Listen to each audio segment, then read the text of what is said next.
So, Ubisoft has had a general meeting for this year, and we've got a lot of things to talk about in here. Uh, as you can see, it's called Assembly General. Assembly General. I don't know. I don't know what is how you say it, but there's been a lot of interesting points raised. But the thing is, it's in French. Available at the meeting venue in electronic or paper format as applicable. The AGM. Yeah, so we got the big guy from Ubisoft. What's his name? Yves something something. I forgot his name. Yeah, he's talking to all the investors and he's going through all the financially stuff. It's pretty boring stuff for us average gamers, to be honest. But he talks about how things performed, and especially games like Avatar, Star Wars Outlaws, and Assassin's Creed Shadows. They get into a lot of topics about the wokeness in games, which is really interesting.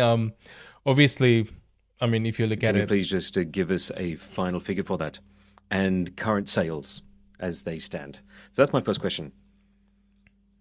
Second, yeah, Star Wars Outlaws. yeah, What have you learned from the failure? yeah. So as you can see, they get grilled from the investors who's got a lot of stakes in their company.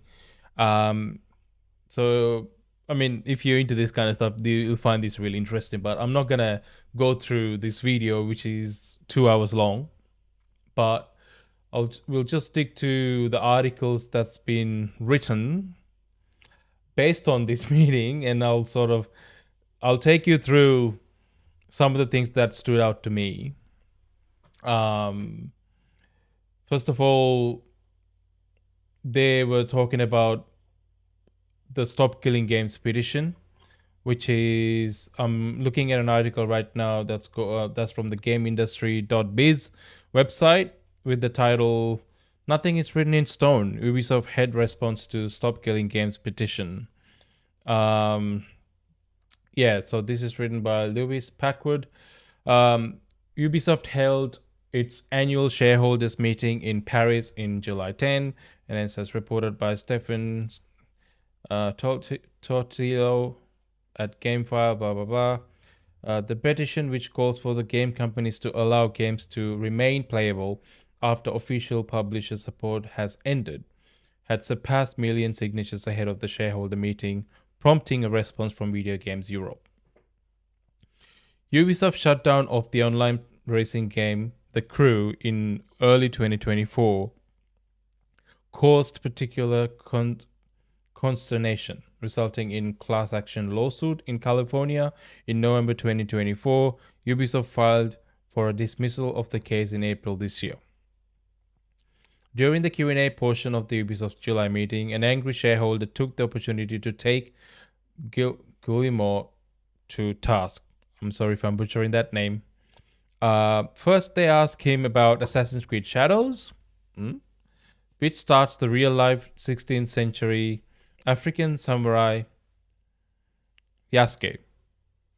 The questioner said there's been a lot of controversy regarding the game, adding that Ubisoft has been accused and criticized for this wokeist trend. So woke or no woke, he continued. How do you explain Ubisoft's deteriorated reputation, which may actually challenge the foundations of your organization? Or are you going to backtrack or backpedal on this leftist political agenda? Is there room for the entertainment world for that kind of stance? So yeah, they talk about there's a lot of frustration behind game shutdowns and paid content and the wokeist agendas in Ubisoft games lately. And then he also continues to ask about Stop Killing Games petitions, citing The Crew specifically. Do you support the petition? At the end of the day, when players buy an Ubisoft game, do they own it? Or is there a chance that they might no longer be able to play the game years later? So to this, he responded, the big guy at the Ubisoft responded, pointing out that Yasuke was someone who existed in real life. We already knew that. And showcasing that character has been extremely successful. And that is why we decided to tell the story. In regards to the second question, he noted Ubisoft provides information on how long a game can be played and that players are forewarned when a game is about to be discontinued. He's basically saying, you provide a service, but nothing is written in stone, and at some point the service may be discontinued. Nothing is eternal. And we are doing our best to make sure that things go well for all players and buyers, because obviously support for all gamers cannot last forever. Yeah, so he's basically saying stuff that's kind of dodging the question. The Stop Killing Games movement has been about game preservation of all things. I mean, it is about making sure the games do last beyond the service period. So especially when it comes to games that are single player, that can be played single player and doesn't have to be online. Example, The Crew. It does make sense. But obviously, him being a businessman, he's dodging the question for sure. Which is not fine, but expected. It's to be expected. Interesting take. I mean, it's an expected take on Ubisoft on this point. They have already expressed their discomfort and dislike towards the game preservation side of things, and I mean the whole reason why this movement, Stop Killing Games movement, sparked was because of a shutdown of one of their games, which is The Crew. Yeah, and that's basically about that. I was looking at another piece of content which focuses on Star Wars, like I mentioned before. What the Ubisoft comments on Star Wars Outlaws, why that was a financial flop. So, according to Game Rant, and they're reporting on this general meeting as well, they're saying US Gilmore was met with several questions about struggling sales of Star Wars Outlaws at a recent shareholder meeting. The company didn't name any specific goals for the game, but he did confirm, for Star Wars Outlaws, we didn't reach sales targets. As to why, the game suffered from a number of items. First, it suffered from the fact that it was released at a time when the brand that it belonged to was in a bit of choppy waters. And the game that had a few items that still needed to be polished, and they were polished and debugged in the early weeks, but it did affect sales volumes. Okay, so this obviously goes back to a lot of things. So let's start with that first comment. The game suffered from a number of items. He's basically referring to all the bugs and glitches that had in the game, basically saying that they shipped out a game that wasn't finished, that wasn't ready for prime time. He admits that. And then he's also blaming the fact that back when the game got released, Star Wars IP has been in choppy waters. I mean, I don't know if you remember, this is the time, this time last year when the game was coming out, the whole TV show Acolyte was in hot waters because of how shitty it was. I mean, if you remember, it was a bad watch. And people were commenting that Star Wars IP is dead, and Disney has kind of milked it out, and it's all downhill from there. And yeah, it was a shitty time, to be fair. But I don't think the game performed really bad because Star Wars people were watching a shitty Star Wars show. It doesn't make sense. If the game was pretty good, people would have played it, because it would have been even better, because it was released at a bad time when Star Wars TV show was doing really bad and people were saying shit about it. Imagine if this game was so good that people, oh my god, the game is doing better than TV shows now, would have gotten behind it. But the hard truth is, this game was also bad, so people just didn't buy it. So It's a tough pill to swallow, but it's the truth. The game shipped in a bad state. It had a lot of bugs and glitches. It was made by massive games, which, if you know, they are the developers behind the Division. They make online third-person shooter games. So the online shooters. So this was a massive departure from what they used to make. So it kind of makes sense, and it kind of showed in the final product that shipped for Star Wars Outlaws, and they also were expected to make Avatar Frontiers of Pandora, which came out the year before. So they basically were working on 2 action adventure games, 2 open world games that they're not used to making, Avatar and then Star Wars Outlaws back to back. At some point they would have had to rush it. I'm not really sure, but I think Avatar was supposed to come a bit earlier than when it did, but obviously they got delayed. If you look at when was it supposed to come out? Yeah, 7th of December 2023, and Star Wars Outlaws release date 30th of August 20. So it's basically like pretty much not even 12 months. It's about like 7-8 months apart at max. So pretty tight deadline they were working on, and given that they haven't had a lot of experience making games like this before, it showed. They had very weird in-game mechanics that felt out of place and not finished. If you can get on the bike thing that you can drive around in Star Wars, which was a nice addition, but then you couldn't aim at people and shoot while driving it, which was weird.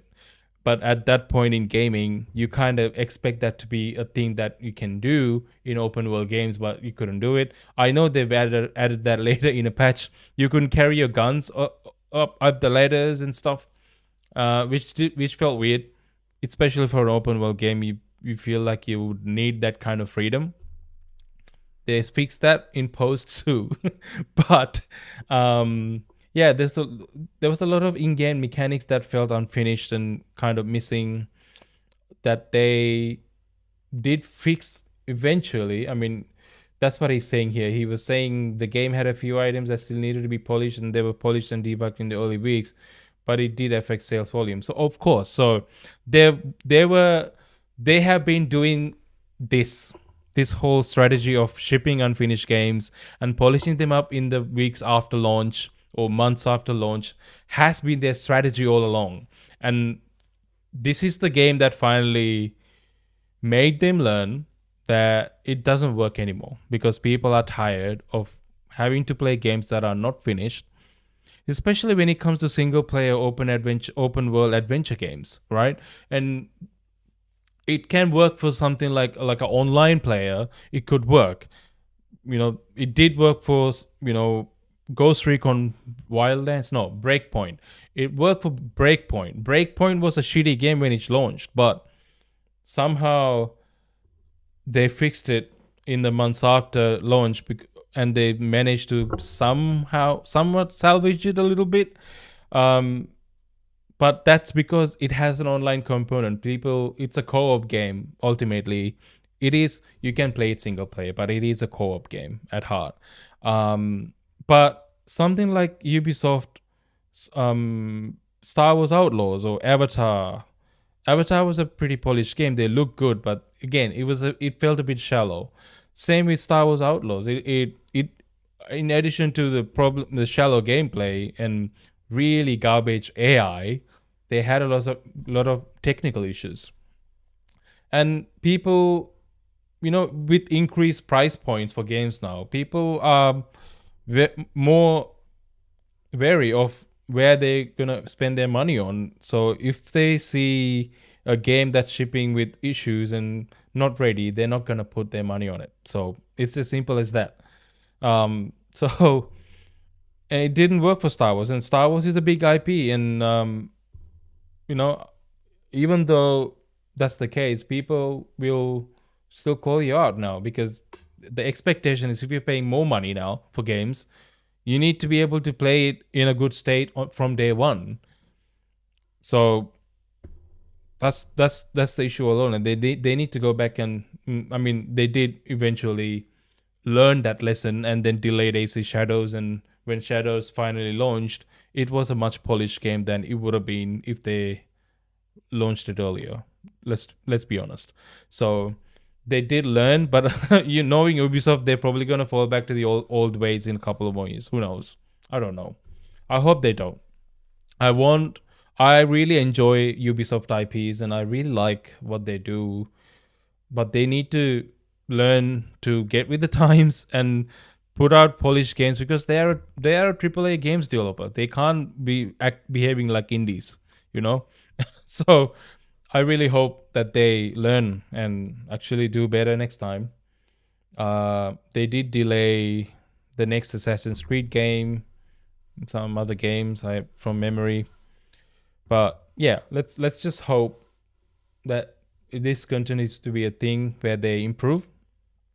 But yeah, I mean these are kind of excuses. These are not excuses, but that's what he was giving as an excuse. If the game was pretty good, people would have played it because it would have been even better because it was released at a bad time when Star Wars TV show was doing really bad and people were saying shit about it.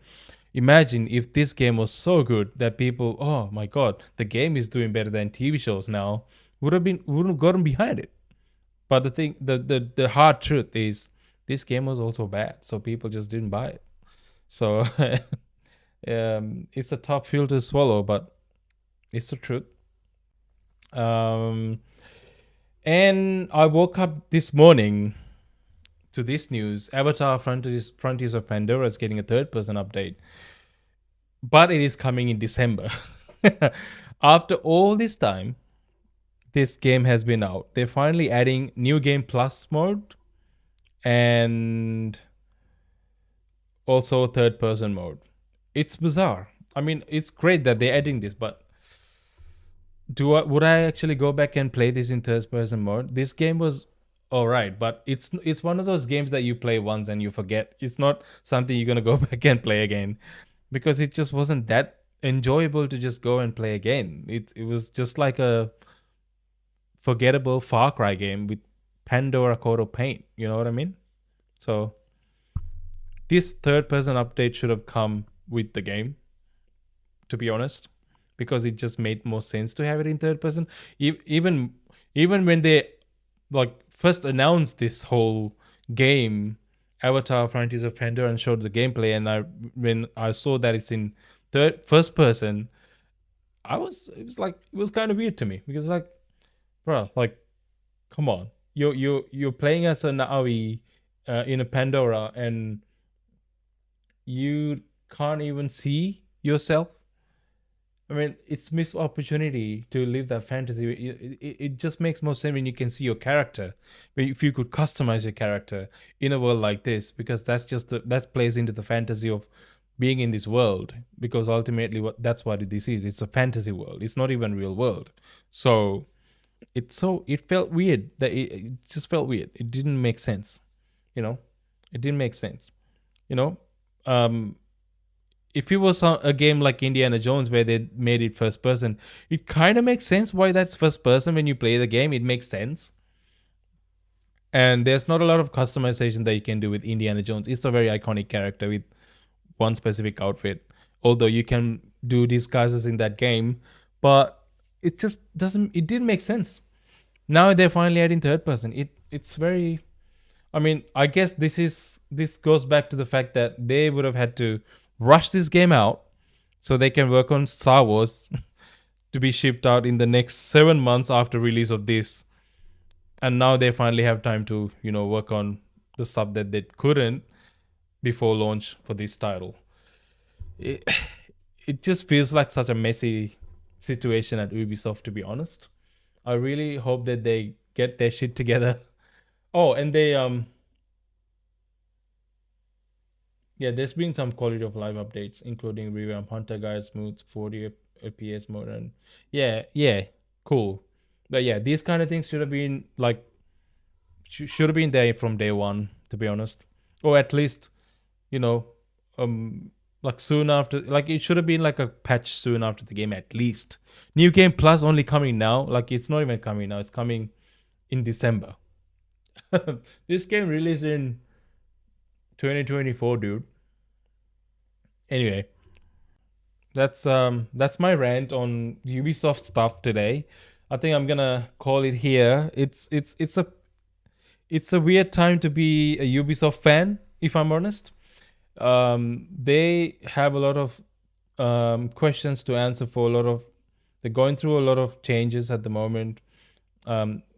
As you know, they have this whole separate division that they created that's going to be but in cooperation with Tencent, Assassin's Creed and Ghost Recon and the Division or something. Anyway, all their big IPs now being partially funded by Tencent because honestly they're losing money. They need that money. So I'm not sure how it's going to affect the games moving on. It will be interesting to see. So yeah, let's see. We don't really know what's going to happen next. We just know there's a lot of delays in their games at the moment. So, but let's see. Hopefully they come out good and they can bounce back and then be the Ubisoft they used to be. I remember a time when Ubisoft was GOAT. I don't know if they'll ever get there again, but hey, one can hope.